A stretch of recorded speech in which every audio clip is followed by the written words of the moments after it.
So, did Grandma know best when she told us all to eat our chicken soup when we were feeling sick? I'm going to tell you yes. The answer is absolutely yes. Stop, doggy. We're working from home. What can I say? So, in any case, yes, the answer is yes as far as listening and eating your chicken soup. So, why is that? Today's in day 22 of 30 days of health and hope. We're going to be talking about healing foods and what are some of the things that we can eat that are going to be healing to our bodies, especially when there is a concern about infection or inflammation.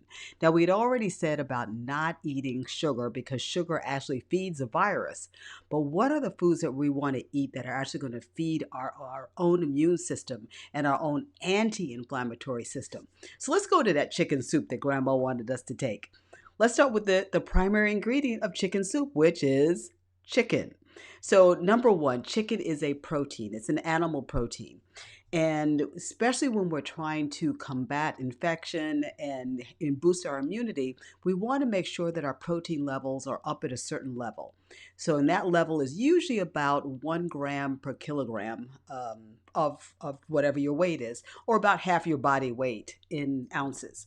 So that would be one thing. And the reason for that is protein is the base of a lot of things. It's what makes our antibodies, it's what makes a lot of our enzymes. It keeps our body running. These amino acids, and there are specific amino acids in chicken that are very, very good for some of those things, like arginine. I'm not going to go into glycine. Those are two of the big ones that are very, very important as far as our energy and inflammation. Now, if you don't eat animal protein, you're not, up a creek. Just look for the ones like beans and legumes, seeds, but you have to make sure that you're eating enough of them to get that same amount of protein that's there. You can also look at like things like tofu and tempeh, which are soy products, but make sure if you're going to eat those that they are non-GMO soy. We don't want to eat a lot of GMO type soy products just for that protein. And that will give you a higher percentage of protein for what you're doing that is plant-based. Okay, so that's our chicken. Now, what happens when we cook chicken for a fair amount of time?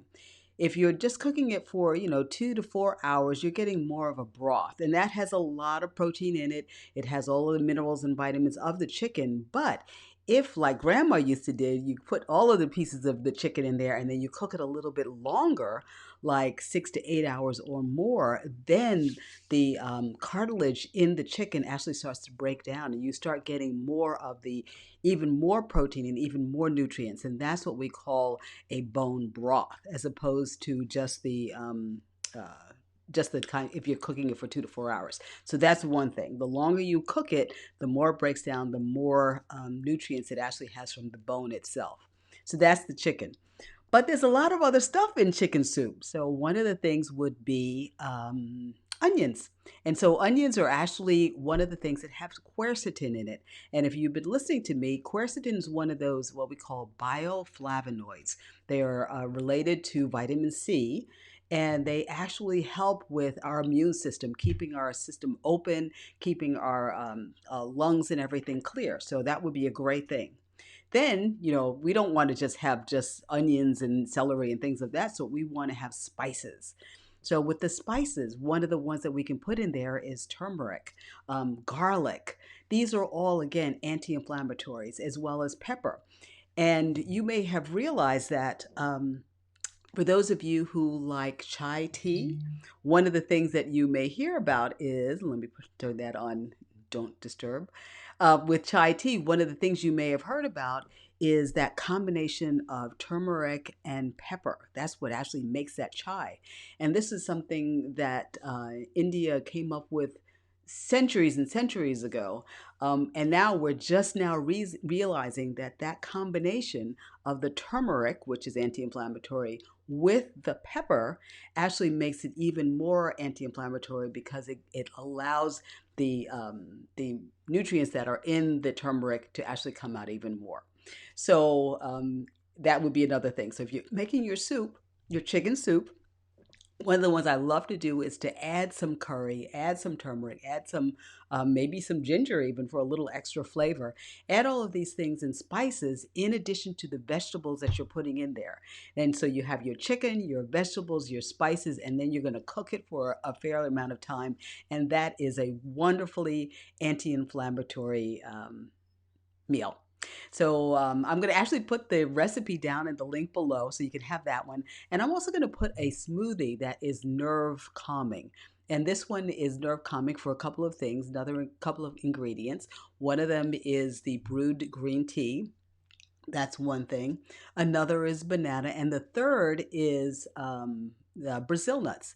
And Brazil nuts have selenium. So all of these things will work to kind of relax us. So between the chicken soup that's going to make us feel better and the nerve calming smoothie that will kind of make us relax a little bit, we should have a wonderful day, right?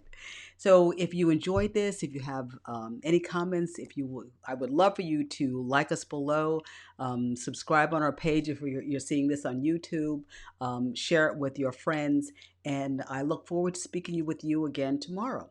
I do want to also say that tonight, then if you're listening to this today on Wednesday, April 15th, tonight at 7 p.m., I'll also be doing another webinar, a live webinar about stress, health, and immunity. And I think it'd be a wonderful thing for you to join that as well. If you have that interest to know what's going on, not only with COVID-19, but with our whole chronic disease system and how we can actually boost our immune system to be the healthiest that we possibly can. So again, thank you. Thank you.